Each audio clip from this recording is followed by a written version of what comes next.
समांतर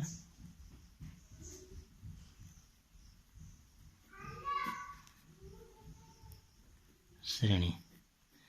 तो इसका अगर हम हिंदी के हिसाब से संधि विशेष करेंगे तो समान प्लस अंतर,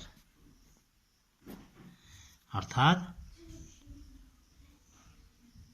ऐसी श्रेणी जिसमें पदों के बीच का अंतर समान हो तो उन्हें समांतर श्रेणी कहते हैं। ऐसी श्रेणी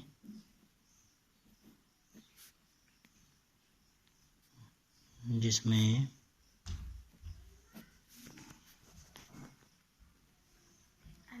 पदों के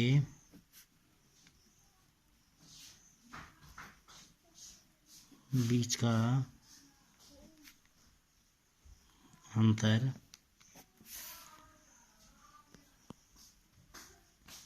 समान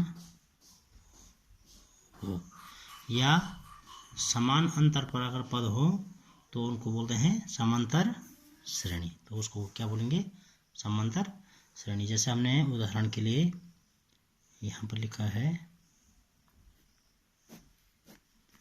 2 4 6 8 10 12 आगे डॉट डॉट ये हो जाएगा। तो यहाँ पर ये पहला पद हो जाएगा, ये दूसरा पद, ये तीसरा पद, ये चौथा पद, ये पांचवा पद, ये छठा पद और आगे सातवां आठवां। इनके पदों का अंतर निकालता हूँ मैं। अब पदों का अंतर निकालने का तरीका क्या है कि बाद वाले पद में से पहला वाला पद, तो 4 - 2 2, फिर इसमें से ये घटेगा 6 - 2 बराबर 2, 8 - 6 - 4 सॉरी 6 - 4 8 - 6 बराबर इसमें से ये वाला बराबर 2, 10 - 8 बराबर 2। तो यहाँ पर आप लोगों ने यहाँ पर देखा होगा कि इस श्रेणी के जितने भी पद हमने लिखे यहाँ पर सबका अंतर एक संख्या आ रही है, वो है 2। अर्थात यह भी कह सकते हैं कि श्रेणी में सभी पदों के बीच का जो अंतर है वह 2 है। तो इस श्रेणी को हम क्या कहेंगे? समांतर श्रेणी यहाँ पर ये कहलाई जाएगी। समांतर श्रेणी के यहाँ पर क्वेश्चन अब हम आप लोगों को करवाएंगे। तो समांतर श्रेणी में पहली प्रश्नावली हम देखते हैं, ज़्यादा कुछ नहीं इसमें।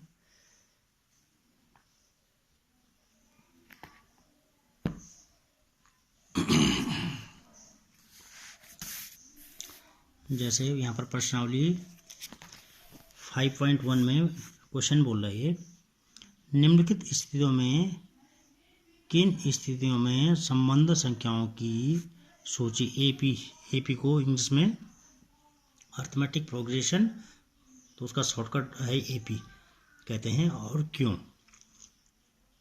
प्रत्येक किलोमीटर के बाद का टैक्सी किराया, जबकि प्रथम किलोमीटर के लिए किराया 15 रुपये है और प्रत्येक अतिरिक्त किलोमीटर के लिए किराया 8 रुपये है।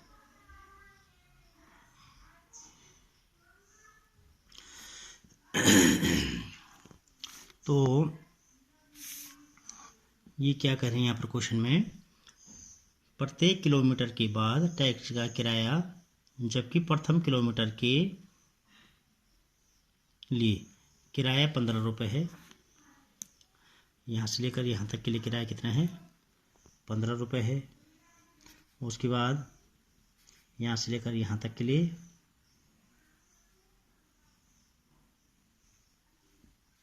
8 रुपये, फिर यहाँ से यहाँ तक के लिए अतिरिक्त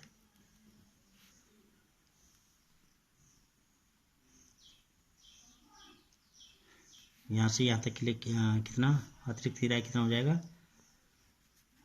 8 रुपये। तो यहाँ पर ही बोल रहा है तो प्रत्येक अतिरिक्त किलोमीटर के लिए किराया 8 रुपये। तो 15 15 के बाद 15 8 होता है।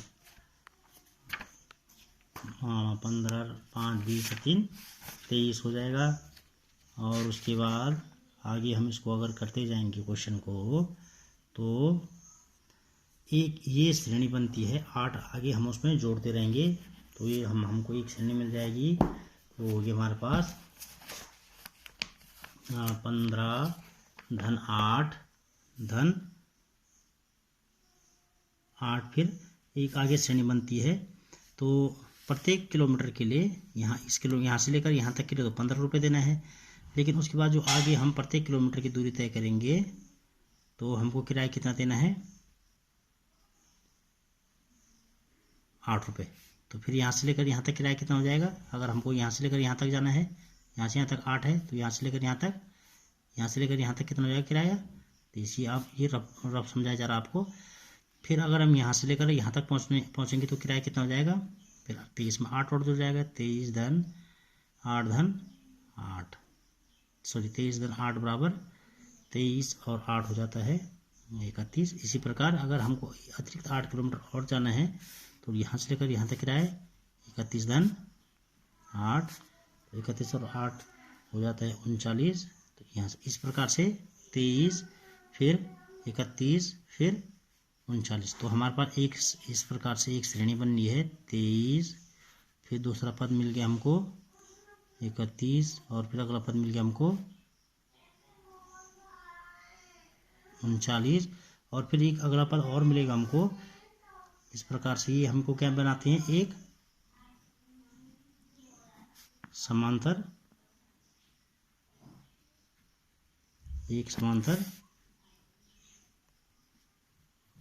श्रेणी बनाते हैं। और ये कैसा मिला कि प्रत्येक जो पहला किलोमीटर है उसमें 8 जोड़ने पर इस प्रकार से हमको ये समांतर श्रेणी प्राप्त हुई। तो ये उम्मीद है कि ये वाला क्वेश्चन आप लोगों की समझ में आया होगा। और अगला क्वेश्चन करने का प्रयास यहाँ पर करते हैं। तो ये इतना इम्पोर्टेंट क्वेश्चन है नहीं परीक्षा की दृष्टि से भी, लेकिन हमको तो सब चीज़ यहाँ पर क्लियर करके चलना है। तो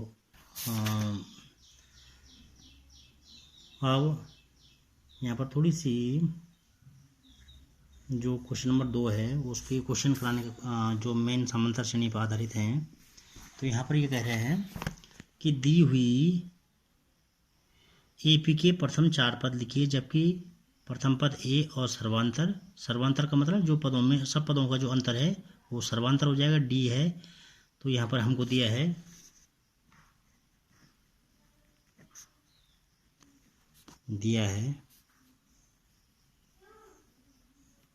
प्रथम पद ए बराबर 10, सर्वांतर डी बराबर 10। तो हमको समांतर श्रेणी के प्रथम 4 पद लिखने हैं। तो समांतर श्रेणी के अगर हमको पद ज्ञात करने हैं तो समांतर श्रेणी हमको हमारे पास होते ए plus d, a plus 2d, A plus 3d, इस रूप में हमारे पास समांतर श्रेणी होती है। यहाँ पर ए और डी के मान हम रख लेंगे। तो आप चाहे तो 10 पद भी निकाल सकते हैं, 20 पद भी निकाल सकते हैं, 100 पद भी निकाल सकते हैं। इस प्रकार के प्रयोग के द्वारा इस प्रकार के जो हमारे पास ये इसका सूत्र है या व्यापक जो इसका रूप होता है, इससे हम समांतर श्रेणी के कई पद ज्ञात कर सकते हैं। तो प्रथम पद ए 10 हो जाएगा। अब यहाँ पर कितना हो जाएगा, ए की जगह में 10 लिखेंगे, 10 धन 10 20, फिर ए की जगह में 10 लिखेंगे, 10 और 2d 2 गुणा के 10 20 और 10 30, और फिर इसी प्रकार 40। और इस प्रकार से हमको समांतर श्रेणी के प्रथम 4 पद प्राप्त हो गए हैं। ये था इसका पहला क्वेश्चन। इसके बाद इसका दूसरा क्वेश्चन करेंगे। ए बराबर प्रथम पद, इसको बोलते हैं ए को प्रथम पद, ए बराबर -2 और डी बराबर 0। तो समांतर श्रेणी कैसे ज्ञात करते हैं हम? तो समांतर श्रेणी ज्ञात करने के लिए पता इस प्रकार से लिखते हैं a plus d a plus 2d। हमने चार पद निकालने, तो 4 तक लिखेंगे यहाँ पर 1 2 3 4 ए प्लस 3d। तो ए हमारे पास है -2, एक जगह में लिख लेंगे हम -2, फिर -2 ए प्लस डी की जगह आएगा यहाँ पर। चलो मैं पूरा क्वेश्चन कर लेता हूँ। -2 धन 0, फिर यहाँ पर -2 धन 2 गुणा के डी बराबर 0 हमारे पास है। फिर -2 धन 3 गुणा के 0। तो हमको श्रेणी क्या मिल जाएगी? -2 में 0 जोड़कर -2 फिर -2। इस प्रकार से हमको समांतर श्रेणी के 4 पद प्राप्त हो गए हैं। तो प्यारे बच्चों, उम्मीद है कि आप लोगों की समझ में समांतर श्रेणी के जो अभी शुरुआती प्रश्न हैं तो ये आए होंगे। तो फिर आपके सामने हाजिर होंगे एक नए एक्सरसाइज के साथ। आज के लिए बस इतना ही।